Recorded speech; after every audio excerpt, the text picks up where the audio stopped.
Hello and welcome to the Becoming Mindful podcast. Today we're continuing with the second episode of our mini-series about connection to nature, and we're bringing in some outside wisdom, reviewing Robin Wall Kimmerer's book, The Serviceberry. I am Maria. And I am Jackie, and we are Becoming Mindful. Oh, welcome. Welcome back. And should we start out with a little centering exercise? Yes, let's do that. All right. I thought today we could do some simple box breathing, which is a really great practice if you just need to even out. So you can pull this one out when you need a little pick-me-up, if you're stressed or if you're anxious, anytime you just want to get back to a baseline. So wherever you are, let's take a comfortable seat. Invitation to close your eyes if that feels good for you. Otherwise, just take a soft gaze. And just take a few moments to settle and settle physically into your seat. And settle your mind. You can let your thoughts rest on your breath. And just notice your breath as you sit here. No need to change it or anything, just observe it.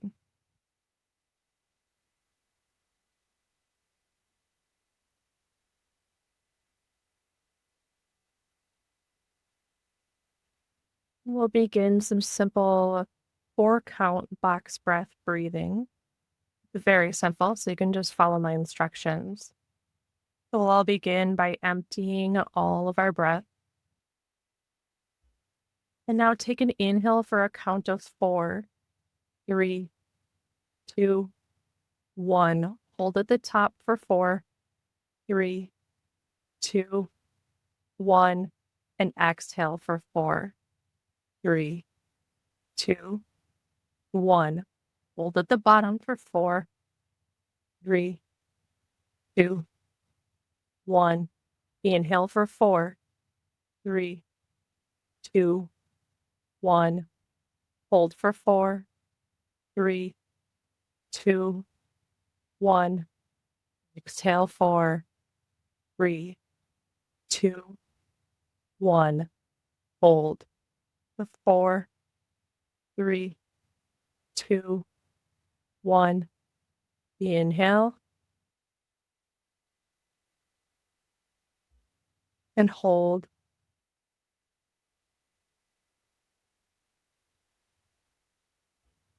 Exhale.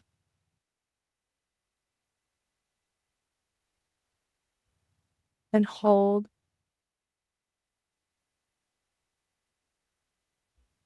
Inhale. Hold.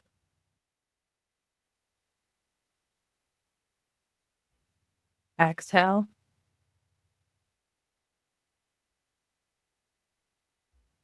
Hold. Take 2 more rounds, counting to yourself.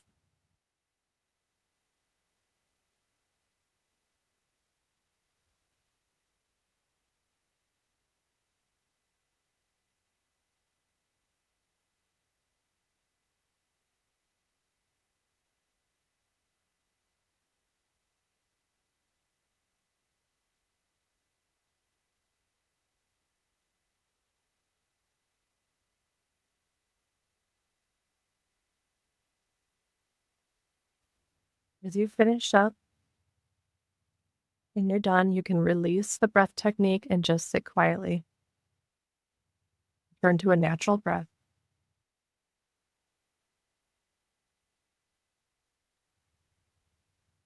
Notice any effects that the breathing technique may have had. No right or wrong. Just notice.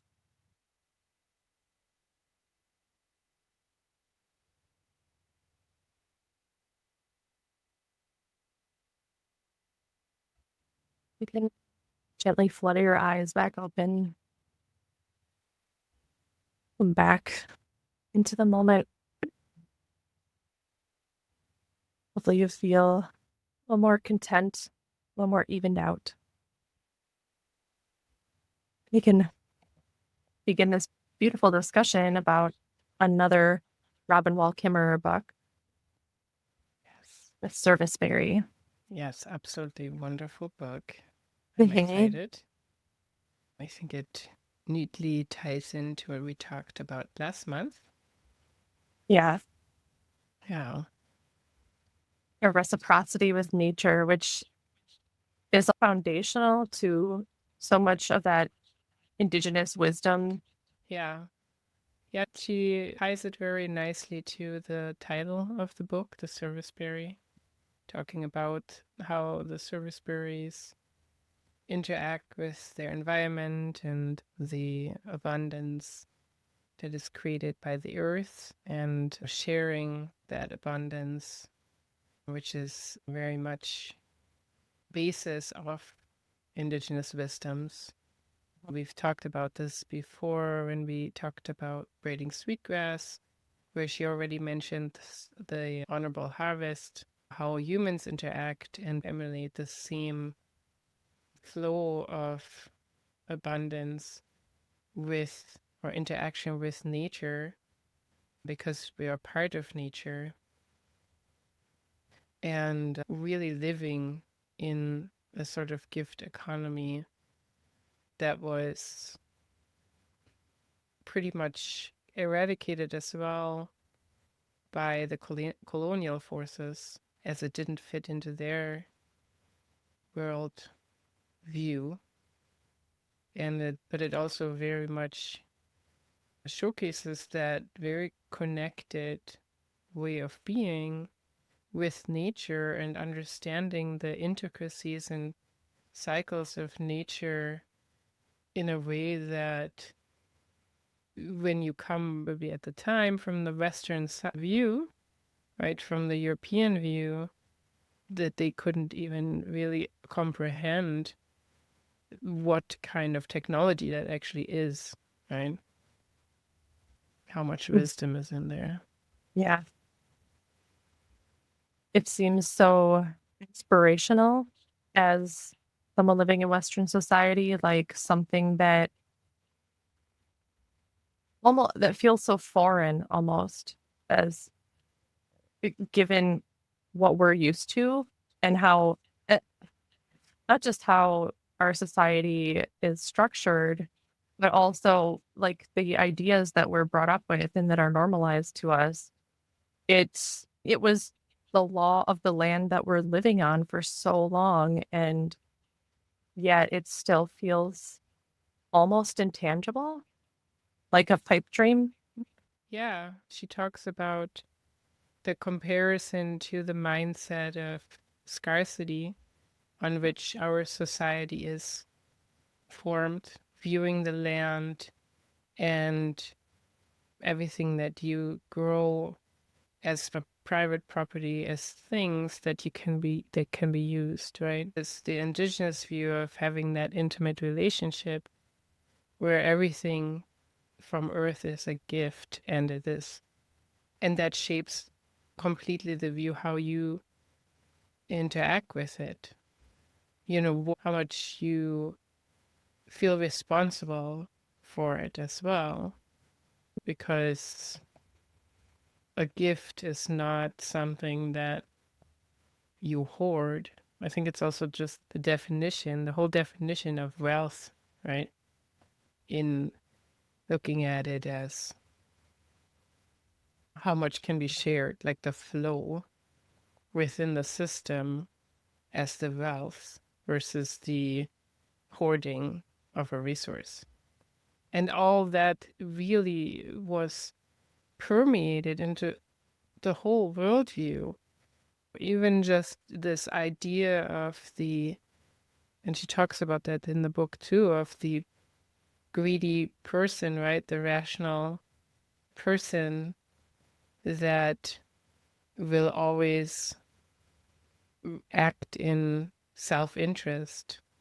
That was like all described in The Tragedy of the Commons If it, by, I don't know, she mentioned somewhere who describes this Garrett Hardin, and then how that is in stark contrast to the way many indigenous cultures lived and thought, as well as how, when you really look at how people interact, that's not, that there's countless ways to see that's not how people really are, that we have the capacity for empathy and reciprocity and trust and helping each other, which obviously we also have the capacity for greed, but it's not like we're predestined to be one way or the other.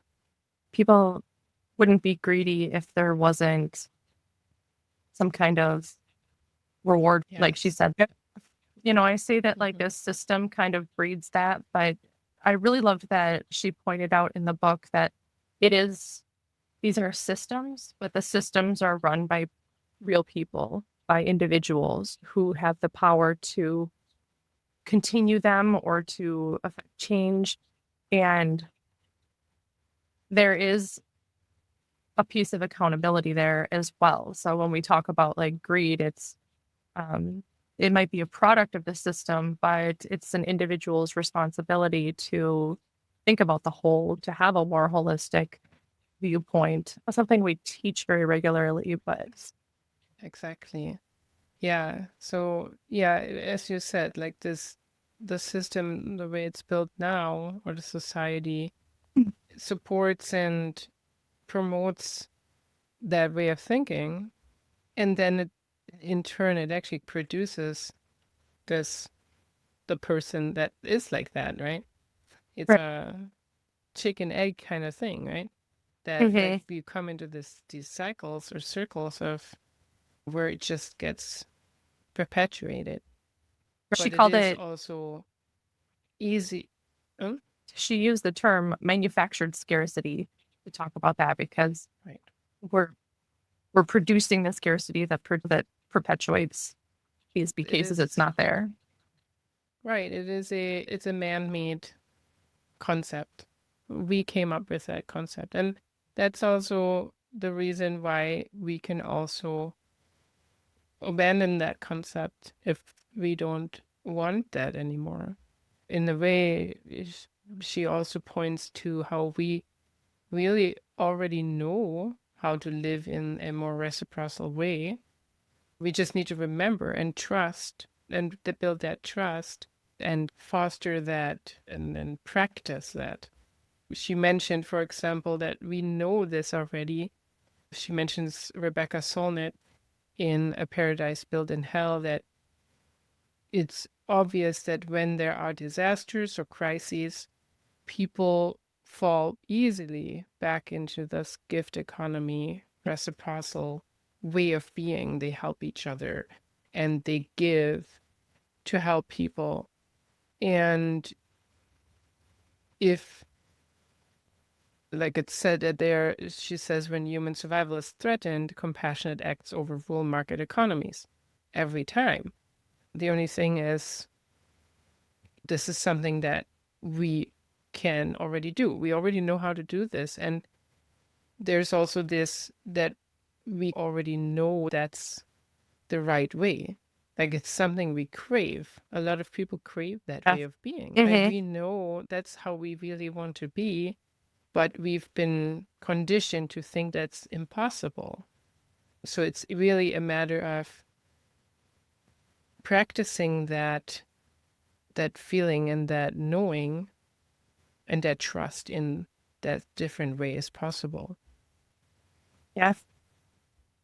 It's I always I'm a big fan of weather and follow a lot of it's just a hobby of mine to follow weather systems and things. And after a big tornado or a disaster, they'll interview people and they'll talk about how they have the best community who came together, who helped them find a place to sleep and help them clean up and rebuild and get help.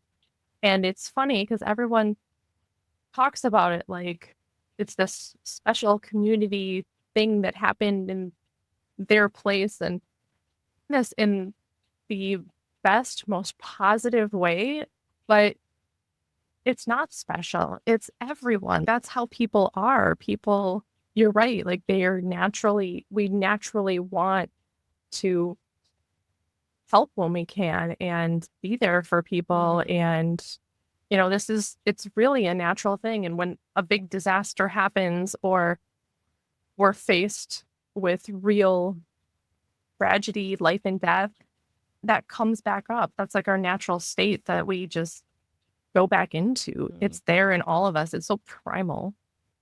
Yeah. Yeah, I think you have to maybe just discern there a little bit, because I feel there is this Western view that really looks at the human as the greedy, selfish nature that always comes true, which is not true. We do have a natural capacity for compassion and reciprocity, but it is not true to say that's only our natural inherent quality. Both are true. We also have an inherent quality, that capacity for evil, and we have a capacity for greed. Otherwise it wouldn't exist, right? But it is something that the system and the mindsets that you build around it can either foster one way or the other. We can build as humans a society that fosters one or the other. And right now we're in a society that fosters our greedy side and not the other one. That's also the beauty of it. We have all the options open. We're not really predestined to be a certain way. All of the possibilities are there, right? I see it a little bit differently. For instance, in meditating or yoga, or about letting go of attachments to things and ideas and things you've been taught. And consistently, when either in myself or in other people that I meet, the more they practice and the more you start to let go of those things, you fall into this homeostasis that is more compassionate and kind. And when you start to take the ideas of our society off of your identity and stop attaching to them, what's left is this loving kindness, and things like greed fall out, and evil, I guess, fall out. Those seem more emergent of society and wrong paths or harm that we need to heal from versus like innate qualities. But people have debated about this forever, but no, that's okay. Yeah, and the way I see it is, if you cultivate things like mindfulness, yes, you will get into this, but it's like you're building this foundation or this practice. You're building a path to fostering exactly that. Exactly, the compassionate side, because it feels better, because it works better, because it is a sustainable way. It is a sustainable way that can regenerate, and the other way is not sustainable. It will always lead to an extinction in one way or the other. So it can't be perpetuated. But for me, there's something. The things of substance that, like in meditation, for instance, as you're letting go of things and you're releasing attachments, what's underneath is compassion and empathy.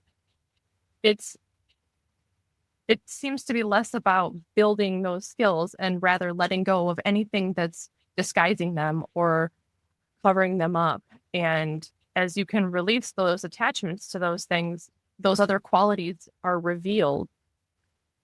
No, it definitely. I think that's what mindfulness practice does. You find that path. Yeah. And I like indigenous cultures have so much mindfulness as part of their traditions. And so they're not as removed from that Right. natural state is, I would say, Western society Yeah. is. But But yeah, even in societies like that, you're always gonna have troublemakers and people that don't abide with the rules, and well, yeah, it's easier in those kind of societies because that's how you grow up. This is how you don't have to unlearn these other things. But the capacity is there for both. Let's say it this way. Otherwise, it wouldn't exist, right? So we, as humans, we have the capacity for both. And how it comes about that we go one way or the other is a different question. That's like my view on it because it's duality that's just there. it's a question. Are you born with the capacity for evil, or do you learn it? I think you're Or born like, with the capacity for both, yes. The capacity for both is innate. agree to disagree. I think it's a learned skill. Yeah. And I think it's not necessarily. It's the learned skill is which one Well, expresses itself more. do you see it in nature? Like evil? Different. Yeah, of course. I mean, have you ever heard the stories about the dolphins? What they do? So I think the capacity is there, but that doesn't mean that's something we have to choose as a way of living, because it's not a sustainable way of living. No, for sure not. And that's really what the whole book is about too. Is like the extractive and oppressive nature of our current society is not sustainable. It will end in disaster and in extinction one way or the other. Mm-hmm. Yeah, for sure.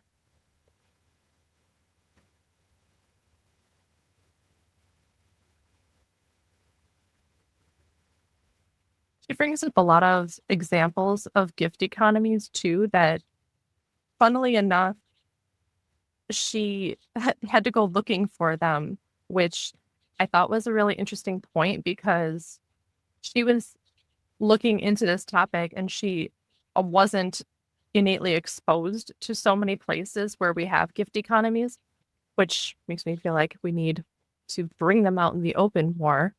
But when she went looking, she saw lots of examples of them that we've all participated in, probably, like giving away your vegetables from your garden, or those like free libraries that are popping up everywhere. There's tons of examples. Yeah. Yeah, and it's really interesting how much there is already working in the roots, let's say it this way, right? Hidden from view. Yeah. Yeah. And it's really beautiful. And when you actually look for it, there you find so much that's already there. She was talking about things like regenerative farming and co-ops, of course, and peer-to-peer lending and all kinds of different things. And yeah, just amazing communities that just work on this principle. For example, now in economies, more and more the rise of DAOs. I don't know if you're familiar with that organizational structure. So it's really like a group where everyone has essentially a voting right. It's like you're part of it, and it's more consensus based than like a hierarchy where some people, shareholders, decide something. You see these springing up now too. Mm-hmm. Very interesting developments. And I think that a lot of it also of this recognizing of the harm that an extractive system, exploitative system does, because it doesn't work for everyone. And even for the people that it works now, eventually it won't work anymore. Because it can't. And I think that also the rise of mindfulness practices, like people are more and more aware of these kind of teachings, whatever path led them to it, which we've talked about this before, that there's some paths that maybe questionable at the beginning, but in some way, shape, or form, it does lead to that rediscovering of knowledge that was there in the past already, and that a greater understanding of how things are interconnected to Mhm. this earth. Yeah. It's cool how mindfulness practices tend to lead people toward this path and to be it it seems that mindfulness is the path toward this kind of thinking. And so that's oh, it's just really beautiful to see. Yeah, I think so too. Yeah, it's definitely an amazing mechanism to get, yeah, like compassion, develop compassion. And what else is compassion as a better understanding of the interconnectedness of everything? It starts out with understanding another person and not just yourself, just feeling that connectedness. I think that's that. Yeah. And that it's not, I feel like one way that mindfulness helps us wrap our heads around these kinds of ideas is that this idea that, like the gift economy, for instance, it's not linear. It's not to give you something, you give me something. It's about the web. It's about everything. It's more of a pay it forward thinking Mm-hmm. where give what you have and trust that someone else will give what they have, that what we have that's extra that we can give away. And then Right. trusting that you'll receive the things that you need as well. And mindfulness helps us to stop thinking with like these blinders on and helps us to see that bigger picture. It's the concept of karma as well that is often misunderstood as I do something bad, something happens to me, when really, if you put bad out into the world, you're going to make a worse world for you to live in. And that will come back to you in that sense, where it's not quid pro quo, it's the bigger picture. Yeah. And I liked how she talked about that the currency in a gift economy is relationships. Yeah. Yeah. So that's what it is. You have better relationships. You make the Mhm. life better for others, and they will love you for it. And with that Right. love and that connection comes that they will also want you to thrive. Yeah. Yeah. And the reciprocity that comes with that and the flow of giving. Now, yeah, and that's another thing where you said karma misunderstood. I think reciprocity is also sometimes misunderstood. It's not a tit for tat, instead of I give you money for it. It's I'll give you some tomatoes, like a barter thing, right? It's not. That's Right. not Right. what it is. It's not a barter economy. The reciprocity is really tied to this gift economy, which what the word? It's a gift. You don't expect Mhm. anything back, but you will get something back because the currency is Right. the relationship. You Right. just don't know what it is going to be. But this way, you can ensure that everyone is cared for and Mm. supported and helped by the world. Right. Which is the foundation behind permaculture too, that we've both studied, but it's not about just planting the plants you want. It's about planting and taking care of the land so it takes care of itself and creates a whole um, ecosystem that is self-fulfilling and abundant. So Mm-hmm. Yeah, yeah, it's a relationship, just like with yeah, friends or partners in a marriage. If you think about it like that with your plants and your land, that you work on the workings of things that need to be done, and the land does its thing, and then it supports you the same way you support it. yeah, Simple as that. Yeah, and I really always loved the permaculture approach and, how it also ties in again with indigenous wisdoms of how we now find out that no, they weren't just hunter gatherers and had no idea about farming, but they had a different way of farming because they were just stewarding the land and they were Mhm. still modifying things in a way Right. that was beneficial for them and for the plants and the animals that lived there and for the land itself. So it was a good big cycle of everything. And yeah, then I can just say that's somewhat, I think, a more sophisticated technology than your monoculture agriculture, for Yeah. sure.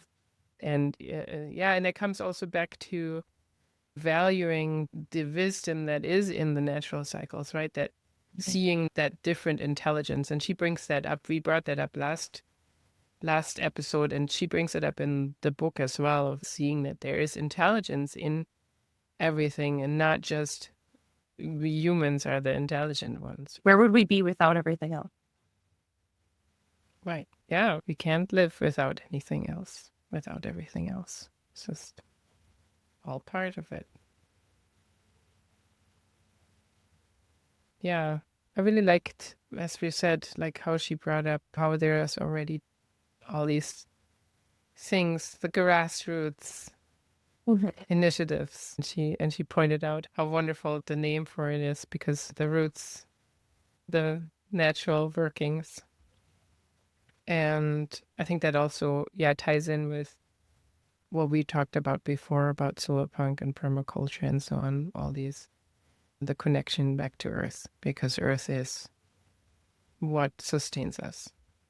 Right. And what we as humans have adapted to. I always love that saying of the Earth wasn't made for us, we were made for the Earth. We developed in a way that lets us live on Earth. Right. Right. And yeah. Yeah, and then she comes back at the end with this question of invitation of how can we foster these kind of communities or these kind of initiatives in our personal lives. Really need to show up. And maybe that's a good piece of homework for all of us to participate in the gift economy. So often, again, I guess I come back to what's normalized for us, and receiving something without giving something back is hard to do. And I think a lot of us like to give things away. I think it's harder to accept something almost without something in return. There's so many ways that we could participate more. We can give more things away, give away the services the specialties that we can do. We can make art and give it away, or make a meal for someone, or let someone else teach us a recipe of their culture or their family or something. Or we can go enjoy local artists, musicians who are street musicians or coffee shop musicians. Or there's so many people giving things away that we just need to pause and give our attention to is a great way to reciprocate that Yeah. gift. Yeah, and then goes for knowledge too. You can share things that you discovered and learned and listen to others as well. I think you can start where you are right now. You can start with your Yeah. neighbors. Yeah. I've actually thought about, and I've mentioned this before, I've thought about, oh, what if I do like a coffee round in the front yard and see if neighbors want to hang out or Well, something. yeah. And I've given vegetables to the neighbors, and yeah, Okay. just connecting a little bit more. I think there's definitely cultures and neighborhoods that have that already nailed down a little bit better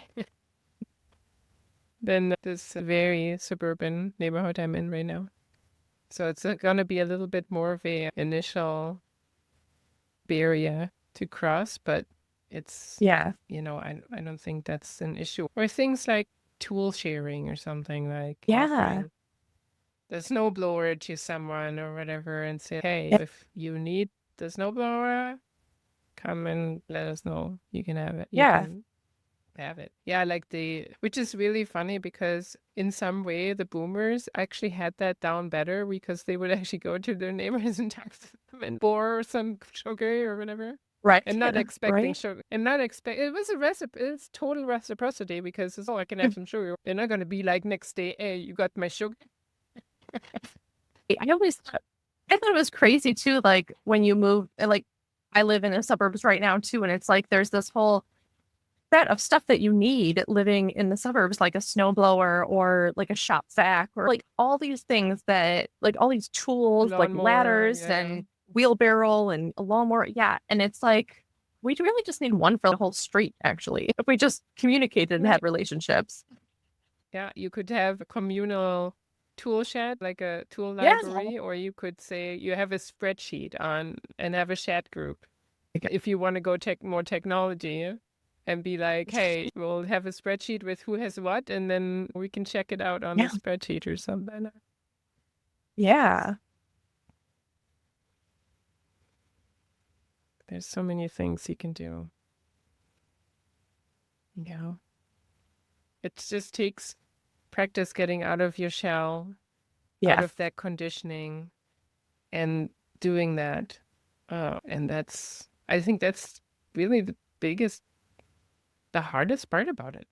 And I think most you would approach with an idea like this or with some kind of generosity, people are going to be really receptive to it, I think. Yes, exactly. That's the thing about it. It's like people won't be like, what do you want? Like crazy. No, they're going to be like, oh, that sounds like a good idea. Why don't we do that? That's like probably 90% of the time. Yeah. Yeah. Yeah. Yeah, maybe that's the homework. Let's think of some and we don't have to go all crazy. It's just simple ways. What could be try to go both ways? Step. Try to give something in the gift economy and try to receive something. Yeah. What could you receive? Yeah. Ask someone to do something. A very easy way is one of those. A very easy way might be one of those buy nothing groups. That's like a very low hurdle, easy way to get into that. Yeah. You can even do no contact pickup if you just want to take a little baby step. I'm a bit too scared for it yet, then yes, exactly. No contact pickup works as well with those. And then you can move on to your neighbors next and a little harder. I have to say, like sometimes but there is no reason not to do it. Absolutely none. So yeah, that's the homework. Find a little thing where you can participate in a gift economy, kind of.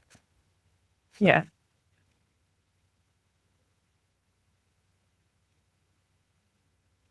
All right.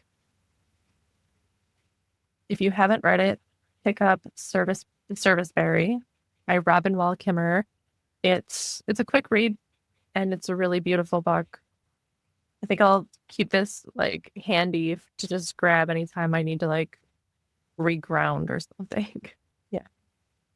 You write so beautifully. She does. And I can also recommend the audiobook because she reads it herself. And it's just, she has a very wonderful voice and the way she like reads it, obviously with the passion. Because she wrote it, so there's all the passion behind it. So it's just absolutely wonderful listening to her. So yeah. Thank you all for listening. Give us a follow on socials or start a conversation. We are at Becoming Mindful Podcast, or visit our website, becomingmindfulpodcast.com. And until next time, be well.